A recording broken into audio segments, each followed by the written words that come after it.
You walk into a store dressed professionally, ready to make a purchase.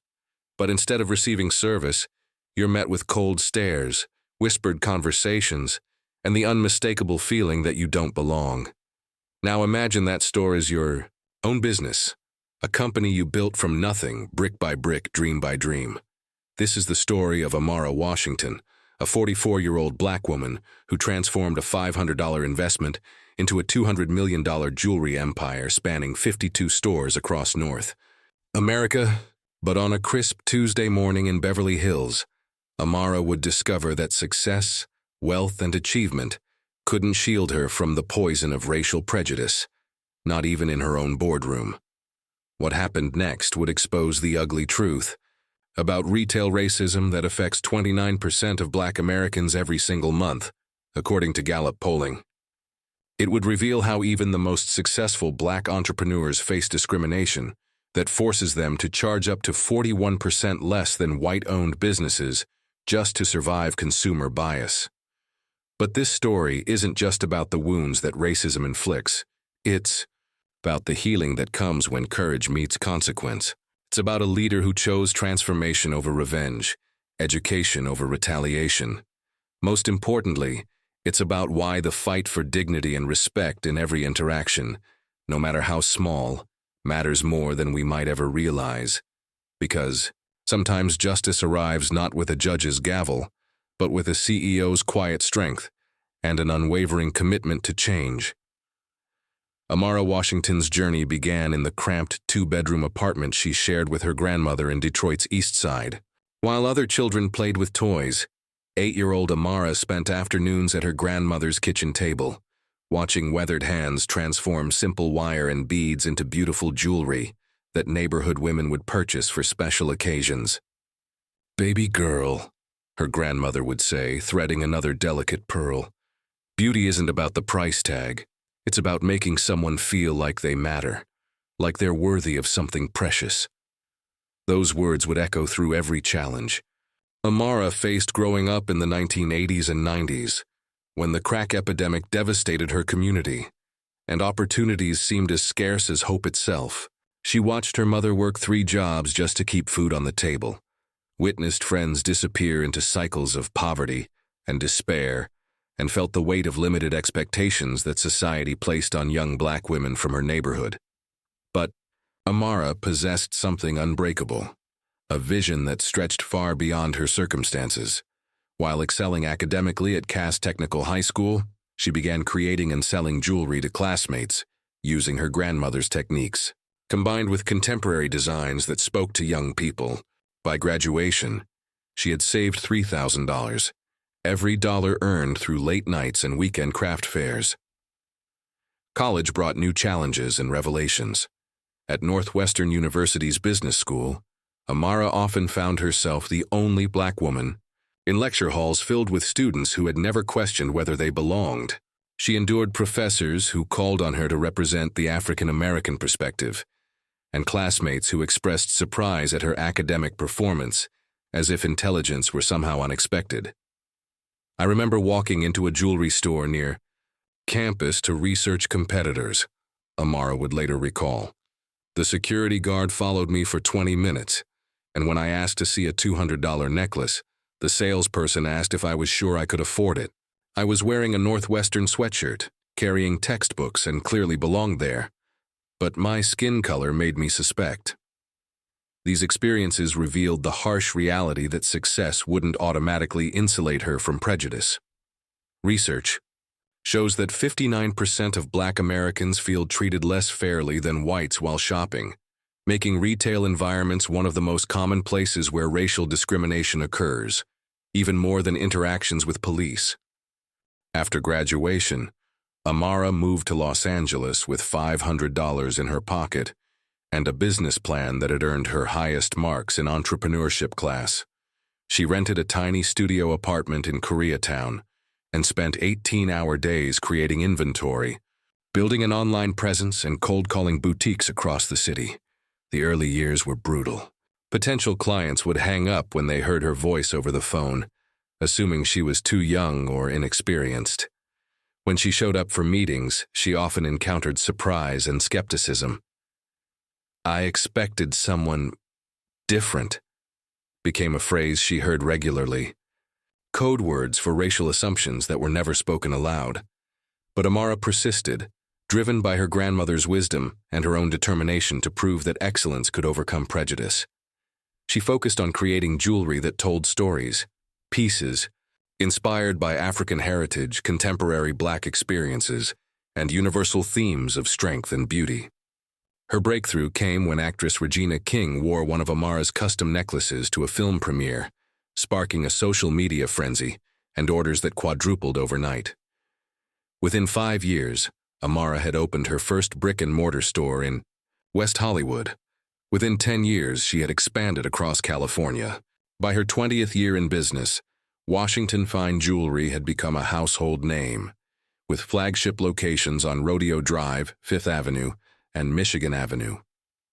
Despite her success, Amara never forgot the lessons learned during those early struggles.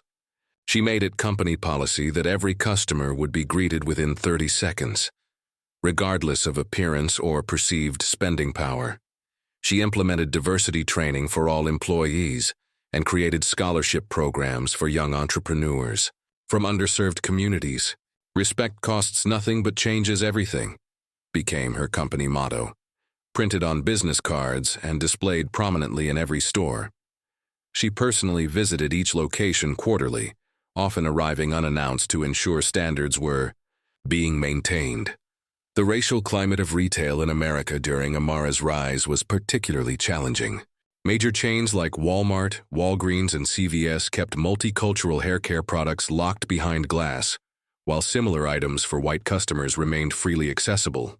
Stores like Urban Outfitters admitted to using code names like Nick to identify suspected shoplifters, disproportionately targeting Black customers. The phenomenon of shopping while Black had become so pervasive that it warranted academic study and legal intervention. Yet Amara believed that change was possible, one interaction at a time. Her success seemed to prove that thesis correct, until that Tuesday morning when her faith in human progress would be severely tested. Tuesday, October 15th, began like any other day for Amara Washington. After her morning yoga session and green tea ritual, she dressed in her favorite navy blazer and comfortable flats. Professional, but not ostentatious. She had planned to spend the morning at the Beverly Hills flagship store reviewing quarterly sales reports before heading to a board meeting downtown. What she hadn't planned was conducting an impromptu test of her own company's values. As Amara's sedan pulled up to the gleaming storefront on Rodeo Drive, she noticed the usual bustle of morning preparation. Through the floor-to-ceiling windows, she could see employees arranging displays and preparing for the 10 a.m. opening. The store looked immaculate, its interior design a perfect blend of modern elegance and warm accessibility that had taken months to perfect. She decided to enter through the main entrance, rather than using her private access, wanting to experience the store as a customer would. This wasn't unusual for Amara. She believed that leaders should regularly see their businesses from the customer's perspective. The moment she stepped through the glass doors, something felt different. The usual warm energy that characterized her stores seemed muted, replaced by an undercurrent of tension she couldn't immediately identify. "Good morning," Amara said pleasantly to the first employee she encountered, a young man named Marcus, who was adjusting a necklace display. Marcus looked up, seemed to recognize her, but before he could respond, a sharp voice cut through the morning air. "Excuse me, miss, we're not open yet." The voice belonged to store manager Patricia Hartwell, a 38-year-old woman whom Amara had personally hired 6 months earlier, based on her impressive resume from Tiffany & Co. Patricia approached with brisk, authoritative steps, her blonde hair pulled back severely and her expression radiating disapproval. "I see that," Amara replied calmly, gesturing toward the locked door behind her. "But I was hoping to browse quietly before opening. I'm particularly interested in your heritage collection." Patricia's eyes swept over Amara dismissively, taking in her simple blazer, comfortable shoes, and the absence of obvious luxury accessories. The calculation was swift and, Amara realized with growing dismay, entirely based on racial assumptions. Our heritage collection starts at $15,000, Patricia said, her tone suggesting that this information should send Amara running toward the exit. Perhaps you'd be more comfortable looking at our contemporary line when we open. To the public. The words hit Amara like a physical blow, not because of their financial implication, but because of their deeper meaning. At that moment, she wasn't the CEO of a $200 million company.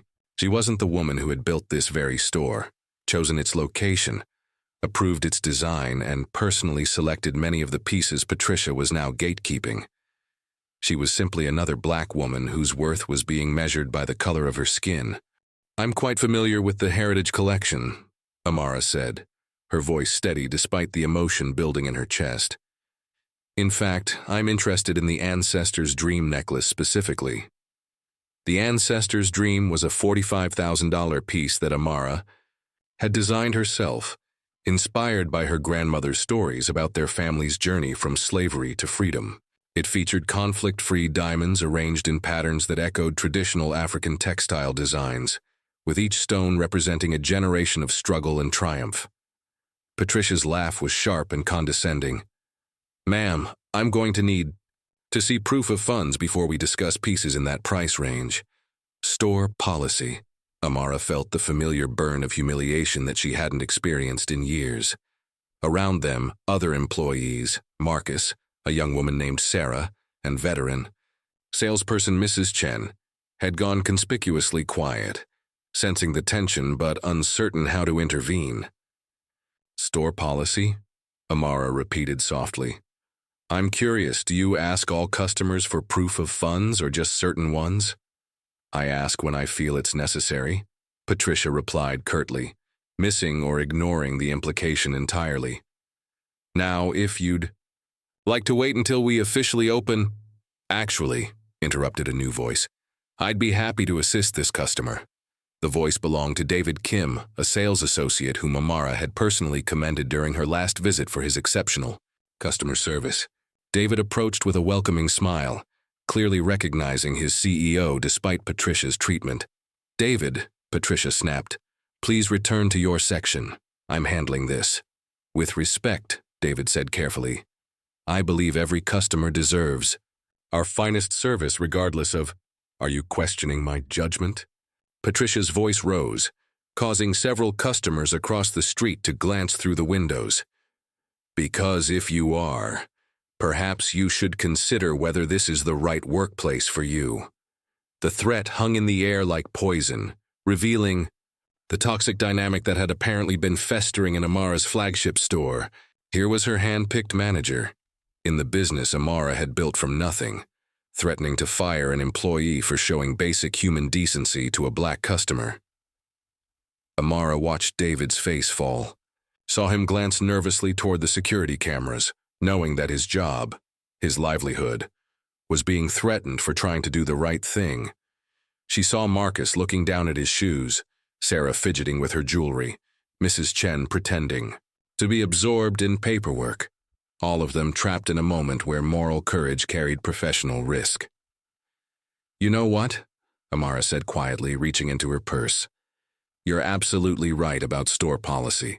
She pulled out her phone, not to show proof of funds as Patricia expected, but to make a call that would change everything. Hi, Janet, she said to her assistant, her voice carrying clearly in the now silent store. Please schedule an emergency board meeting for 11 a.m. today. And call HR. We have a situation that requires immediate attention. Patricia's confident expression began to falter as the implications of the call became clear. I'm sorry, she said, her tone shifting. Who exactly are you? Amara ended the call and looked directly into Patricia's eyes. I'm Amara Washington. I'm the founder and CEO of this company. This is my store, those are my employees you just threatened, and that heritage collection you've been gatekeeping. I designed every piece myself. The color drained from Patricia's face as the full weight of her actions crashed down upon her. Around the store, employees began to straighten, some looking relieved, others appearing terrified of the reckoning that was about to unfold. I didn't know, Patricia stammered. No, Amara said, her voice carrying the quiet authority that had built an empire. You didn't know because you didn't ask. You looked at me and made assumptions based on nothing but prejudice. Worse, you threatened to fire an employee for treating a customer, any customer, with dignity and respect. The silence that followed was profound, broken only by the soft jazz music playing through the store's sound system and the distant hum of Beverly Hills traffic outside. In that silence lay 20 years of Amara's struggle, centuries of her ancestors' fight for recognition and respect, and the hopes of every person who had ever been judged by their appearance rather than their character. What happened next would determine not just Patricia's fate, but the soul of the company Amara had spent her life building. The 30 minutes between Amara's phone call and the arrival of her HR director felt like an eternity, pregnant with tension and unspoken recriminations. Patricia stood frozen near the Heritage Collection display. Her earlier authority evaporated into desperate attempts at damage control. "Mrs. Washington, I sincerely apologize," Patricia said, her voice trembling. "If I had known who you were—" "Stop." Amara held up her hand, her voice carrying the weight of every indignity she had ever endured. "The problem isn't that you didn't know who I was. The problem is that you treated another human being with disrespect and disdain based solely on their appearance." Around them, the store's employees watched in stunned silence. David Kim stood straighter, vindicated but still processing the morning's events. Marcus continued arranging his display with shaking hands, while Sarah and Mrs. Chen exchanged meaningful glances that spoke volumes about what they had witnessed in recent months. Amara walked slowly through her store, seeing it with new eyes. How many other customers had been subjected to Patricia's discriminatory treatment? How many black shoppers had entered seeking beauty and left carrying wounds? How many employees had been silenced by fear of retaliation? "David," she said softly, approaching the young man who had tried to intervene. "How long has this been going on?" David's eyes darted nervously toward Patricia before meeting Amara's gaze. "Ma'am, I don't want to cause trouble for anyone." "The trouble has already been caused," Amara replied gently. "I need to know what's been happening in my store, to my customers, to my employees." The floodgates opened slowly, then all at once. David described how Patricia had implemented an unofficial screening process for customers who didn't fit her perception of affluent Beverly Hills shoppers. Sarah, emboldened by David's honesty, shared how she had been instructed to steer certain customers toward the more affordable, contemporary collection, regardless of their stated interests or purchasing power. Mrs. Chen, who had worked in high-end retail for over 20 years, revealed the most damaging truth. Patricia had been teaching newer employees to use subtle code words to identify customers she deemed undesirable, language that disproportionately targeted Black and Latino shoppers. She said it was about protecting the brand, Mrs. Chen explained, her voice heavy with regret. "But I knew it was wrong. I should have said something sooner." Each revelation felt like a physical blow to Amara. This was her life's work, the company she had built on principles of dignity and inclusion, being perverted into an instrument of the very discrimination she had fought to overcome. The irony was devastating. While building her empire, Amara had faced countless challenges that statistics would later validate. Black entrepreneurs typically charge significantly less than their white counterparts, not due to inferior products but because consumer bias suppresses demand. She had navigated lending discrimination, where Black business owners face borrowing costs up to 10% higher than white entrepreneurs. She had overcome the assumption that success meant abandoning her values or her community. But her greatest struggle hadn't been external. It had been the internal battle to maintain hope in the face of systemic prejudice. Every slight, every raised eyebrow, every unexpected compliment about her intelligence or eloquence had chipped away at her faith in progress. The temptation to insulate herself, to retreat into the safety of proven success, had been constant. Instead, she had chosen resistance through excellence. Every hire was an opportunity to change minds. Every customer interaction was a chance to challenge assumptions. Every store opening was a statement that black women belonged in every space, as leaders and as customers.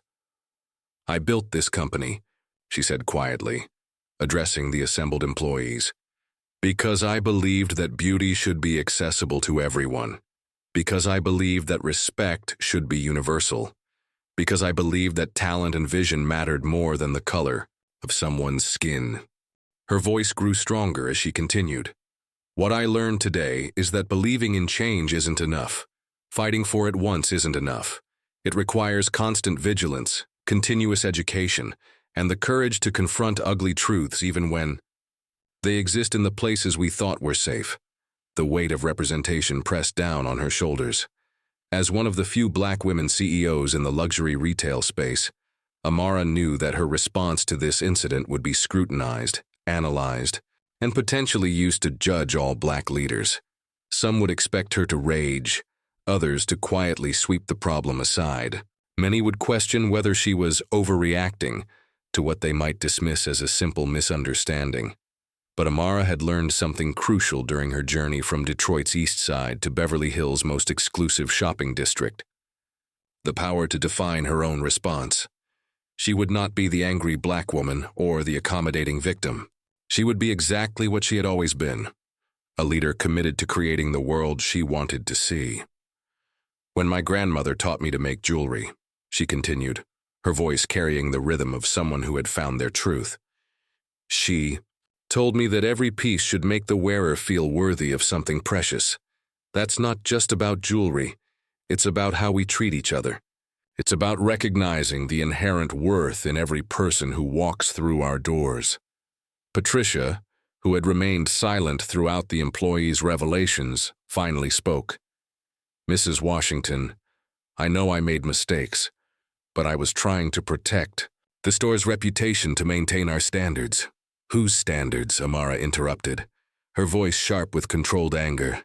"Because my standards, the standards this company was built on, demand that we treat every customer with dignity, regardless of their race, their appearance, or our assumptions about their purchasing power." The arrival of Janet Morrison, Amara's longtime HR director, marked the beginning of a formal reckoning that would reshape Washington fine jewelry's culture. But for Amara personally, the real struggle was just beginning. The fight to transform pain into purpose, betrayal into better systems, and discrimination into an opportunity for lasting change. Janet Morrison entered the Beverly Hills store with the focused efficiency that had made her Amara's trusted HR director for over 8 years. A former civil rights attorney who had transitioned into corporate human resources, Janet possessed both the legal expertise and moral compass necessary to navigate the crisis unfolding before her. "I've reviewed the security footage from this morning," Janet announced without preamble, her tablet displaying timestamps and video clips.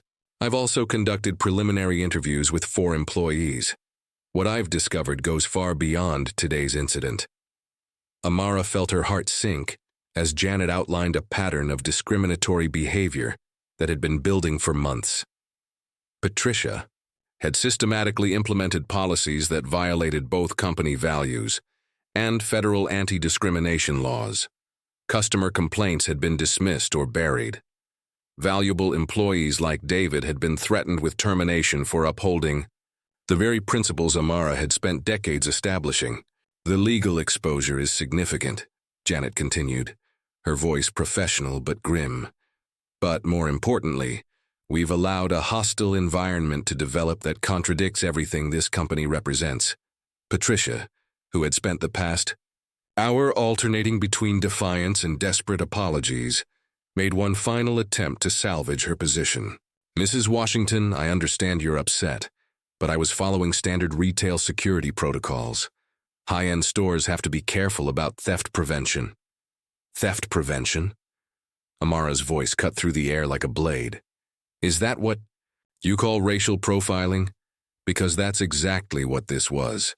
She walked to the Heritage Collection display, her hand resting on the glass case containing the ancestor's dream necklace, the piece Patricia had deemed too expensive for a black woman to afford, never knowing it had been designed by that same woman's hands.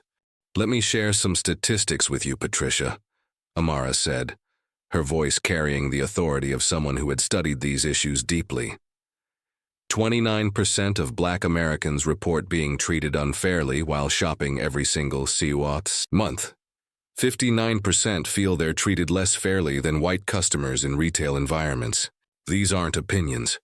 These are documented experiences of discrimination that happen in stores just like this one, every single day. The store was filled with tension so thick it was almost visible. Employees stood frozen, witnessing a confrontation that would define their workplace culture for years to come. Outside, early morning shoppers began to gather on Rodeo Drive, some peering through the windows at the drama unfolding inside. But here's what you really need to understand, Amara continued, her voice rising with the passion that had built her empire. I didn't fight my way from Detroit's East Side to Beverly Hills, so I could perpetuate the same systems that tried to keep me down. I didn't build this company so that other women could experience the humiliation I felt in jewelry stores throughout my 20s. Patricia opened her mouth to respond, but Amara held up her hand. I'm not finished. You see, what happened here today wasn't just about one manager's prejudice. It was about the choice between two different Americas, one where assumptions and stereotypes determine how we treat each other, and another where dignity and respect are universal rights. Amara turned to address all the employees gathered in the store. Every person who works for Washington Fine Jewelry has a choice to make right now. You can choose to be part of a company that values profit over people, that treats customers differently based on the color of their skin. Or you can choose to be part of something better, a business that proves excellence and integrity can coexist. The weight of the moment pressed down on everyone present. This wasn't just about one employee's termination. It was about the soul of the company and the values that would guide its future. Patricia Hartwell, Amara said, her voice formal and final. You are terminated immediately. Security will escort you from the premises. Your personal belongings will be packaged and sent to you. Patricia's face crumpled as the reality hit her. Please, Mrs. Washington, I have a mortgage, a family. I made a mistake, but I can change. A mistake is accidentally charging the wrong price or misplacing inventory, Amara replied. What you did was implement a system of discrimination that violated the civil rights of my customers and created a hostile work environment for my employees. That's not a mistake, that's a choice, and choices have consequences. As security personnel arrived to escort Patricia from the store, Amara turned her attention to the remaining employees. The climax of this story wasn't just about one person's downfall. It was about the opportunity to rebuild something stronger and more just from the ashes of what had been broken. Now, she said, her voice carrying hope alongside its authority, let's talk about how we're going to make sure this never happens again. In the weeks following what employees privately called Black Tuesday, Washington Fine Jewelry underwent a transformation that rippled through the entire luxury retail industry. Amara's response to the discrimination incident became a case study in crisis management, moral leadership, and the power of turning pain into positive change. Within 48 hours of Patricia's termination, Amara had implemented emergency measures across all 52 stores. She personally visited each location, conducting town halls with employees and customers alike. The conversations were sometimes uncomfortable, often emotional, but always honest. I learned that change can't be delegated, Amara reflected during a company-wide video conference. As leaders, we have to model the values we claim to hold. We have to create systems that make discrimination impossible, not just policies that make it against the rules. The first major change was structural. Amara hired Dr. Marcus Thompson, a former university diversity officer and retail psychology expert, as the company's first chief inclusion officer. Dr. Thompson's mandate was comprehensive: review all hiring practices, redesign training programs, and establish ongoing monitoring systems to prevent future incidents. Diversity without inclusion is just decoration, Dr. Thompson explained to the first cohort of managers undergoing the new certification program. Our goal isn't to check boxes. It's to create an environment where every customer and employee feels valued, respected, and empowered to succeed. The training program that emerged was revolutionary in its depth and scope. Rather than generic sensitivity workshops, employees participated in immersive experiences that challenged unconscious bias and built genuine cultural competency. They learned about the history of discrimination in retail, the psychological impact of microaggressions, and practical techniques for creating inclusive customer experiences. David Kim, the sales associate who had tried to intervene during the original incident, was promoted to assistant manager and became one of the program's most effective advocates. Mrs. Washington didn't just fire someone and move on, he explained to new hires. She used that terrible moment to build something beautiful. The customer response was overwhelmingly positive. Sales increased by 23% in the months following the changes, with particularly strong growth in communities of color that had previously felt unwelcome in luxury retail spaces. Social media buzzed with stories from customers who had noticed the difference: warmer greetings, more attentive service, and an overall atmosphere of genuine hospitality. But perhaps the most meaningful change was personal. Amara established the Grandmother's Table Foundation, named in honor of the woman who had first taught her that everyone deserved to feel worthy of something precious. The foundation provided scholarships for young entrepreneurs from underserved communities and funded financial literacy programs in inner-city schools. My grandmother always said that our struggles become our strength when we use them to lift others, Amara explained at the foundation's launch event. What happened in my Beverly Hills store was painful, but it reminded me why I started this company in the first place. 6 months after the incident, Amara returned to the Beverly Hills store for an unannounced visit.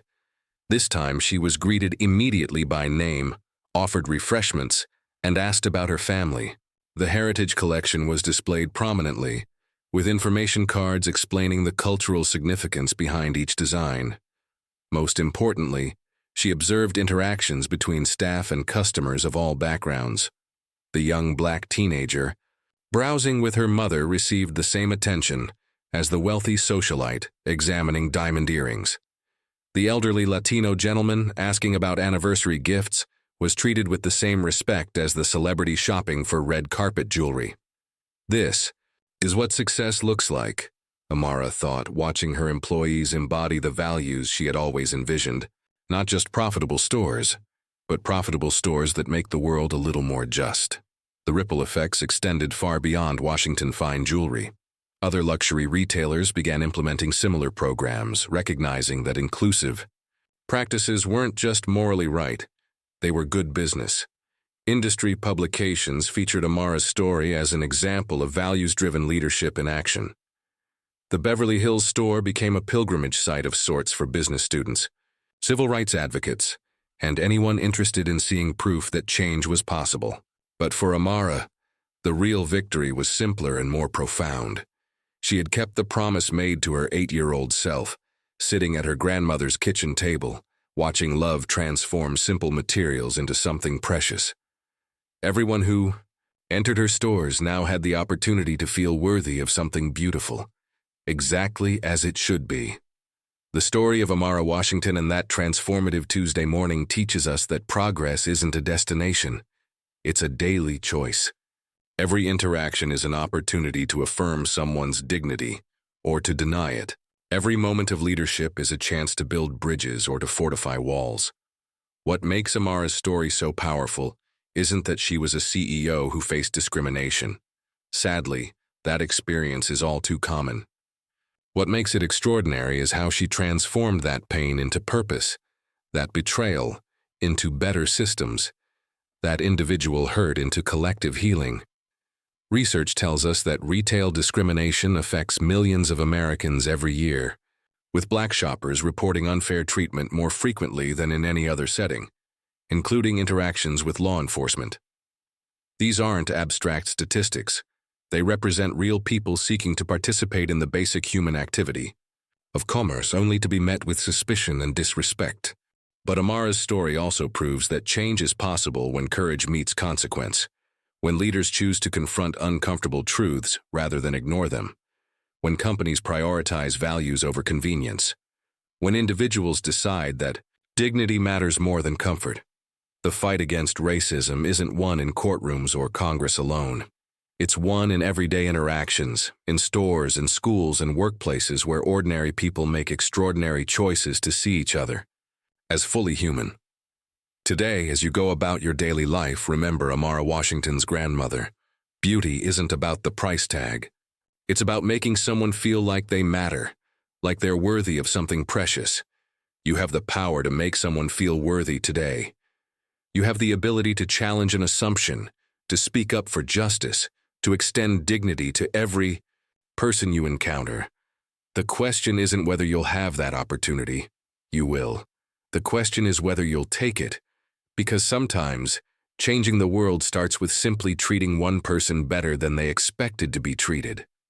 That's how hope becomes reality, one interaction at a time.